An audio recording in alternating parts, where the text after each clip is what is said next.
الله وكفى وسلام على عباده الذين اصطفى أما بعد فأعوذ بالله من الشيطان الرجيم بسم الله الرحمن الرحيم يا بني آدم قد أنزلنا عليكم لباسا يواري سوآتكم وريشا ولباس التقوى ذلك خير ذلك من آيات الله لعلهم يذكرون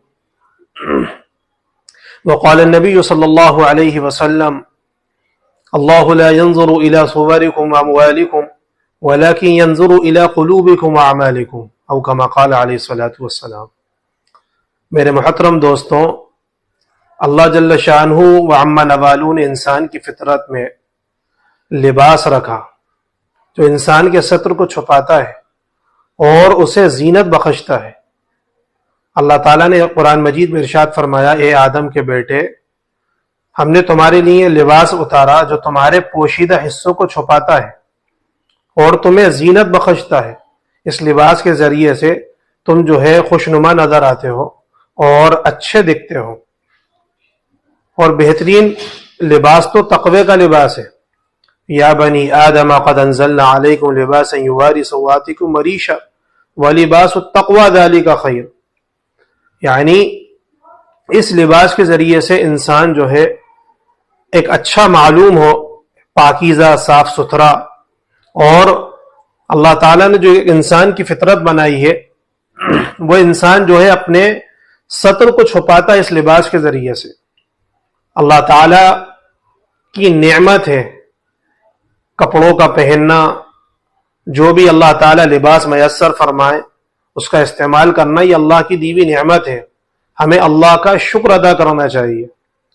جتنی بھی اللہ کی نعمتوں پر جو انسان شکر ادا کرتا ہے، جو مومن شکر ادا کرتا ہے، حدیث میں آتا ہے اللہ کے نبی علیہ الصلوۃ والسلام نے ارشاد فرمایا، الطاعم الشاکر کالصائم الصابر، کہ کھانا کھا کر شکر ادا کرنے والا ایسا ہے جیسے روزہ رکھ کر صبر کرنے والا، کیونکہ کھانا بھی ایک نعمت ہے۔ نبی علیہ الصلوۃ والسلام نے ارشاد فرمایا ایک موقع پر، کلو وشربو، کھاؤ اور پیو۔ خود اللہ تعالیٰ نے قرآن میں بھی ارشاد فرمایا، حدیث میں بھی ہے، لیکن اسراف نہ کرو۔ اللہ لا يحب المسرفین، اللہ تعالیٰ اسراف کرنے والوں کو پسند نہیں کرتے۔ حضرت آدم علیہ نبینا علیہ الصلوۃ والسلام اور حضرت حوا کو جب جنت سے نکالا گیا تو ان کے کپڑے اتار لیے گئے۔ تو ایک انسان کی فطرت ہے، سب سے پہلے حضرت آدم، حضرت حوا، جن کی قیامت تک کے آنے والی نسل ان کی اولاد کہلاتی ہے، سب سے پہلے انسان دنیا کی اور سب سے پہلی عورت دنیا کی حضرت آدم اور حضرت حوا، جب ان کو جنت سے نکالا گیا تو ان کا لباس اتار لیا گیا، تو وہ انہیں بے چینی، بے قراری ہوئی، تو اپنے جسم کو چھپانے کے لیے انہوں نے جو پتے پڑے تھے زمین پر وہ اٹھا کے اپنے جسم کو چھپانے لگے۔ تو اس سے یہ بات پتہ چلتی ہے کہ اللہ تعالی نے کتنی بڑی نعمت عطا فرمائی ہے۔ اگر اس نعمت کی ہم ناشکری کریں اور اس نعمت کا مثال کے طور پر غلط استعمال کریں تو پھر اللہ کے نبی علیہ الصلوۃ والسلام بھی ناراض، اللہ بھی ناراض ہوں، اللہ بھی ناراض ہوتے ہیں۔ اسی لیے اللہ کے نبی علیہ الصلوۃ والسلام نے ارشاد فرمایا کہ جس کو اللہ تعالی کوئی نعمت دے تو اس کے اوپر وہ نعمت ظاہر ہونا چاہیے، اس کے اثرات دکھنا چاہیے۔ ایک صحابی آئی اللہ کے نبی علیہ الصلوۃ والسلام کے پاس، آپ نے دیکھا کہ ان کے بڑے خستہ حال ہیں، کپڑے بھی پرانے سے پیون لگے ہوئے، پھٹے ہوئے ہیں۔ حضور اقدس صلی اللہ علیہ وسلم نے ارشاد فرمایا کہ تمہارے پاس مال نہیں ہے؟ یا رسول اللہ، میرے پاس ہر طریقے کا مال ہے، میرے پاس بکریوں کے ریوڑ ہیں، اونٹ ہیں، اور اسی طریقے سے وغیرہ وغیرہ بہت ساری چیزیں گنائی۔ تو اللہ کے نبی علیہ الصلوۃ والسلام نے ارشاد فرمایا، نظر تو آ نہیں رہی، یعنی یہ تو بخل ہے۔ جب اللہ تعالیٰ نے تمہیں دیا تو تمہیں خرچ تو کرنا چاہیے، تم اچھے سے اچھا کھاؤ، اچھے سے اچھا پیو اور اچھے سے اچھا پہنو، لیکن اسراف نہ کرو، اسراف نہ کرو، کیونکہ اللہ تعالیٰ اسراف کرنے والوں کو پسند نہیں کرتے۔ اسراف یعنی فضول خرچی، فضول خرچی۔ آپ 20 ہزار، 50 ہزار کے لباس پہننا ہے، نہ آپ صدقہ کر رہا ہے، نہ خیرات کر رہا ہے، نہ آپ جو ہے غریبوں پر خرچ کر رہا ہے، تو یہ تو اسراف میں شامل ہے۔ آپ ضرورت کی چیز پہنے، اچھے سے اچھی پہنے، لیکن یہی مال آپ کا جب راہ خدا کے اندر خرچ کرا جائے گا زیادہ سے زیادہ، لوگوں کی دوسری ضروریات کے لیے، غریبوں کے لیے، یتیموں کے لیے، مسکینوں کے لیے، بیواؤں کے لیے، یعنی آپ اپنی ضرورت کے لیے کم خرچ کر رہے ہیں یا میانہ روی اختیار کر رہے ہیں، لیکن دوسروں کے اوپر آپ زیادہ خرچ کرتے ہیں، اللہ تعالیٰ ایسے لوگوں کی صفت کو بہت اچھا مانتے ہیں اور ایسے لوگوں کو اللہ تعالیٰ پسند فرماتے ہیں۔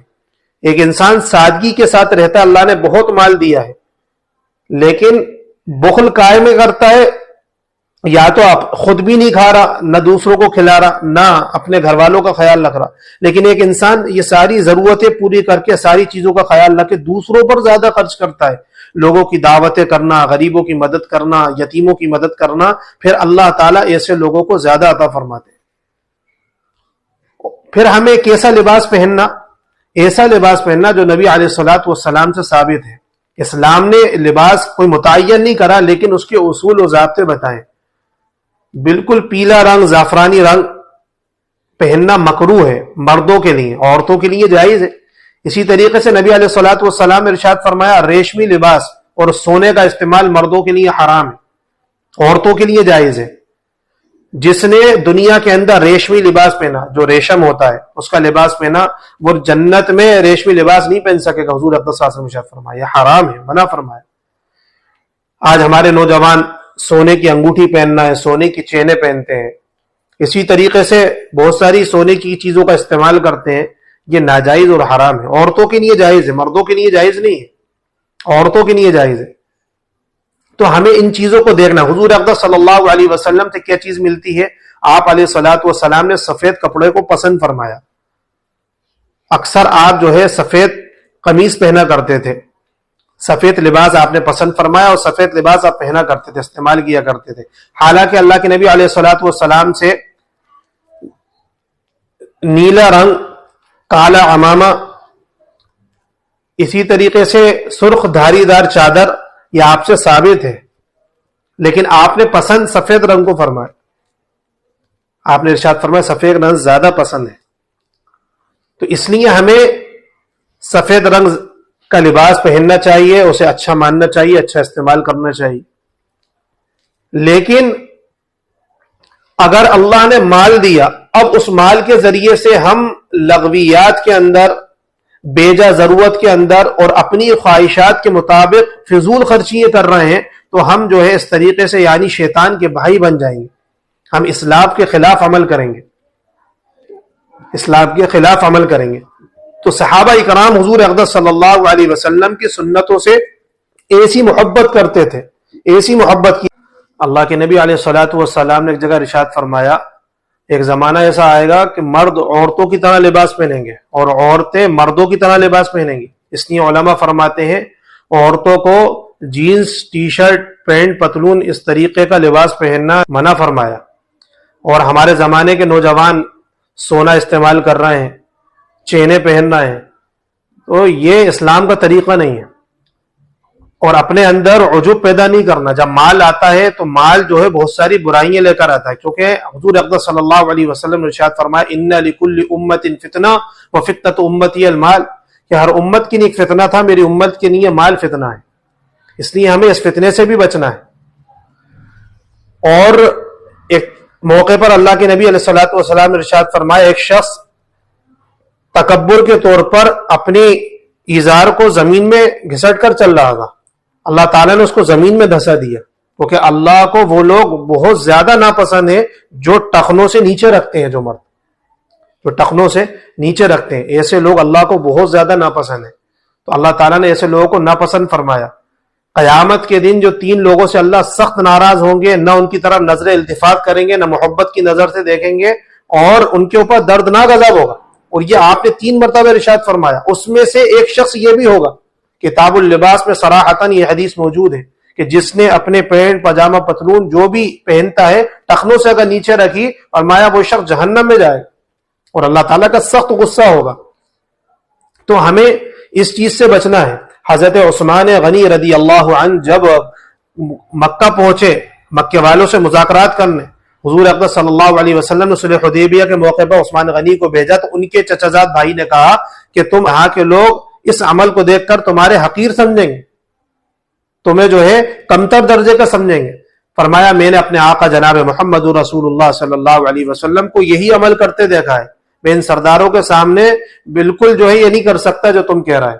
تو آپ علیہ الصلوۃ والسلام کے خلفائے راشدین، آپ کے صحابہ کو ایک ایک عمل سے ایسی محبت تھی، تو پھر جبھی اللہ تعالیٰ نے ان کو رضا کے پروانے سنائے، اپنی خواہشات کو اللہ کے نبی کے تابع کرا تھا انہوں نے، ایسے اللہ کے نبی علیہ الصلوۃ والسلام کی زندگی کو فالو کیا کرتے تھے، وہ سنتوں سے محبت، سنتوں کا جذبہ۔ ایک موقع پر اللہ کے نبی علیہ الصلوۃ والسلام سفر میں جا رہے ہیں، آپ کو استنجے کی حاجت ہوئی تو آپ نے حکم دیا، اللہ کے نبی حضرت جابر غالباً آپ کے ساتھ ہے رضی اللہ عنہ، اللہ کے نبی کو استنجا کرنا، جھاڑیوں نے آپ کے لیے پردہ کر لیا، آپ نے وہ استنجا کرا اور پھر آپ جو ہے استنجا کر کے آگے نکل گئے۔ یعنی کہ اللہ کے نبی صلی اللہ علیہ وسلم کو بہت سارے معززات دیے تھے اللہ پاک نے، اس میں سے ایک معززہ یہ بھی تھا، جھاڑیاں نا آپ کے لیے پردہ کرا، کیونکہ حضور جانوروں کی جو ہے زبان جانا کرتے تھے اور آپ جو ہے درختوں کی زبان جانا کرتے تھے۔ آتا ہے نا روایت کے اندر، سیرت میں ملتا کہ اونٹ اللہ کے نبی سے شکایت کر رہا تھا کہ میرا مالک مجھ سے کام بہت زیادہ لیتا، کھانا کچھ نہیں دیتا۔ آپ نے پوچھا اس کا مالک کون ہے، اس کے مالک کو بلایا، اسے سمجھایا کہ اللہ تعالیٰ نے جب تمہیں جانور دیے تو تم اس کا خیال رکھو، ان جانوروں کو بھی خیال رکھنا چاہیے، جیسے اپنی اولاد کو گھر کے لوگوں کو پالتے ہو، ان جانوروں کو پالنا ہے تو ان کو بھی ایسا کھلاؤ پلاؤ اور ان سے اتنا ہی کام لو جتنی ان کے اندر طاقت ہے۔ اللہ کے نبی علیہ الصلوۃ والسلام تو ما ارسلناک الا رحمۃ للعالمین، پوری امت کی نہیں رحمت بنا کر بھیجے گئے۔ ایسا غم اور درد اور ایسی فکر، یعنی جانوروں کے اندر بھی ایسی محبت تھی۔ روایت کے اندر آتا ہے حضور اقدس صلی اللہ علیہ وسلم حجۃ الوداع کے موقع پر یمن سے حضرت علی سے 100 اونٹ منگوائے، 63 اونٹوں کی قربانی آپ نے اپنے ہاتھ سے کری، ہر اونٹ رسیاں توڑا توڑا کر بھاگ رہا تھا اور اپنے لیے یہ سعادت اور خوشی سمجھ رہا تھا کہ میں اللہ کے نبی علیہ الصلوۃ والسلام کے ہاتھ سے ذبح ہو جاؤں، ایسی خوشی۔ تو میرے بھائی دوستوں، لیکن آج اللہ کے نبی علیہ الصلوۃ والسلام کی سنتوں کا جنازہ ہم نکال رہے ہیں اور اس سے دور جا رہے ہیں۔ کتنے افسوس کی بات ہے، آج داڑھی رکھنے میں ہمارے نوجوانوں کو شرم آ رہی ہے، اللہ کے نبی علیہ الصلوۃ والسلام کا لباس پہننے میں، سنت لباس پہننے میں شرم آتی ہے۔ حضور اقدس صلی اللہ علیہ وسلم اللہ کے راستے میں نکلے، آپ نے دین کی محنت کری، قرآن حدیث پر عمل کرا، پوری امت کو بتایا کہ جب اس پر عمل کریں گے دنیا بھی بنے گی آخرت بھی۔ ہم اس سے دور بھاگ رہے ہیں۔ ایک صحابی بادشاہوں کے دسترخوان پر بیٹھے، پوری دنیا کی نعمتیں موجود ہیں کھانے پینے کی، ان کے ہاتھ سے لقمہ گر گیا، لقمہ اٹھا کر کھانے لگے تو اللہ کے نبی علیہ الصلوۃ والسلام کے ایک دوسرے صحابی بھی بیٹھے تھے وہاں، جو ان کے پاس بیٹھے تھے، انہوں نے کہا کہ یہاں بڑے بڑے گورنر اور بڑے بڑے حاکم اور سردار بیٹھے، آپ کو شرم نہیں آ رہی؟ اب جو ہے یعنی یہ عیب سمجھیں گے اس کو کہ کیسا انسان ہے جو گرے ہوئے لقمہ اٹھا کر کھا رہا ہے۔ تو بڑے یعنی جن کے اندر دنیا کی محبت نکل جاتی ہے، جب اللہ اللہ کی محبت آ جاتی ہے نا، تو دنیا کی کوئی چیز انہیں مؤثر نہیں کرتی، متاثر نہیں کرتی کسی چیز سے۔